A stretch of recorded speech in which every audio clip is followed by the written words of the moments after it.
ఒక శివాలయంలో ప్రదక్షిణానికి మీరు వెళ్ళినప్పుడు మీరు మిగిలిన శివాలయాల్లో మిగిలినటువంటి ఆలయాల్లో ఎలా ప్రదక్షిణం చేస్తారో అలా చెయ్యడాన్ని అంగీకరించదు శైవాగమం. అసలు దక్షిణం అన్న మాట ఎక్కడి నుంచి వచ్చింది అని అడిగారు. మనుష్యుడు తూర్పు దిక్కుకి తిరిగి కూర్చుంటే ఆయనకి కుడి చేతి వైపుకి ఉన్నది ఏదో అది దక్షిణం. అందుకే దక్షిణ దిశ అంటారు. ఆయన దక్షిణ హస్తంతో ఇచ్చాడండి అంటారు. దక్షిణ దిక్కన్న పేరు ఎందుకు వచ్చిందంటే మనందరం తూర్పుకి తిరిగే కూర్చుంటాం. ఏ కార్యం చేసినా తూర్పుకి తిరిగి కూర్చోండి అంటారు. తూర్పుకు తిరిగి కూర్చున్నటువంటి వ్యక్తికి కుడి చేతి వైపుకి వస్తుంది కాబట్టి ఆ దిక్కుకి దక్షిణ దిక్కు అని పేరు. ఇప్పుడు మీరు తూర్పు ముఖంగా ఉన్న శివాలయంలోకి ప్రవేశించి నమస్కారం చేస్తే గృహస్థు ఒకలా ప్రదక్షిణం చెయ్యాలి, బ్రహ్మచారి ఒకలా ప్రదక్షిణం చెయ్యాలి, సన్యాసి ఒకలా ప్రదక్షిణం చెయ్యాలి. ముగ్గురు శివాలయానికి ఒకలా ప్రదక్షిణం చేయడానికి వీల్లేదు. గృహస్థు సవ్యాపసవ్యం చెయ్యాలి, బ్రహ్మచారి పూర్ణ ప్రదక్షిణం చెయ్యాలి, సన్యాసి అపసవ్య సవ్యం చెయ్యాలి. సవ్యాపసవ్యము అంటే గృహస్థ అయితే ఎడంచేతి పక్క నుండి తిరగాలి.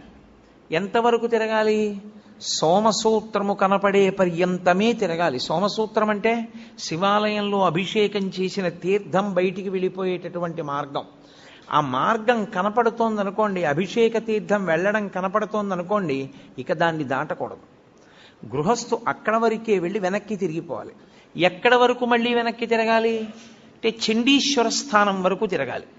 చండీశ్వర స్థానం వరకు వెనక్కి వచ్చి మళ్ళీ వెనక్కి తిరిగి శివాలయంలోకి వెళ్ళాలి.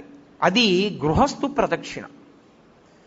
బ్రహ్మచారి అయితే ఇప్పుడు నేను నా కొడుకు కలిసి శివాలయంలోకి వెళ్ళాము. సోమసూత్రం పైకుంది. నేను ఈ గుళ్ళోకే వచ్చాను అనుకోండి, కాసేపు తూర్పు ముఖంగా ఉన్న ఆలయానికి నమస్కారం చేసి ఎడం వైపు నుంచి వెళ్ళి ఎడమవైపు నుంచి నేను గుడికి ఇలా తిరిగాను. ఎడం వైపుకి గుడి ఎటుంటుంది? నా కుడి భుజం వేపుకుంటుంది. అంటే పూజనీయమైనవి కుడి భుజం వేపుకి ఉంచి ప్రయాణం ప్రారంభిస్తే ప్రదక్షిణం చేశాడంటారు. కుడి భుజం వేపుకు ఉంచి తిరుగుతున్నాను. చండీశ్వరుడి సోమసూత్రం వరకు వచ్చాను.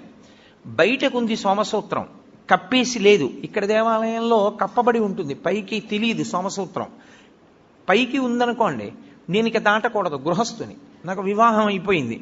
అప్పుడు నేను వెనక్కి వెళ్ళిపోవాలి. వెనక్కి వెళ్ళి మళ్ళీ తిరిగి చండీశ్వర స్థానం దగ్గరికి రావాలి. నా కొడుకు వాడు బ్రహ్మచారి, వాడికి పెళ్ళి అవ్వలేదు ఇంకా, వాడు సోమసూత్రం దాటచ్చు. వాడు సోమసూత్రం దాటి గుండ్రంగా తిరిగి శివుడికి ఎదురుగుండా వస్తాడు. నేను సోమసూత్రం దాకా వెళ్ళి వెనక్కి వెళ్ళి చండీశ్వరుణ్ణి చూసి చండీశ్వరుడి దగ్గర నుంచి మళ్ళీ తిరిగి శివలింగం దగ్గరికి వస్తాను. నాకు అది ప్రదక్షిణం, బ్రహ్మచారికి అది ప్రదక్షిణం. సన్యాసి వస్తే సన్యాసి సవ్యం చేయకూడదు, ఇలా ఎడం పక్క నుంచి వెళ్ళకూడదు, కుడి పక్క నుంచి తిరిగి పూర్ణ ప్రదక్షిణం చెయ్యాలి. శైవాగమం అలాగే చెప్పింది, అలాగే చెయ్యాలని చెప్పింది. కాబట్టి శివాలయంలో ప్రదక్షిణము అందరికీ ఒక్కలా ఉండదు.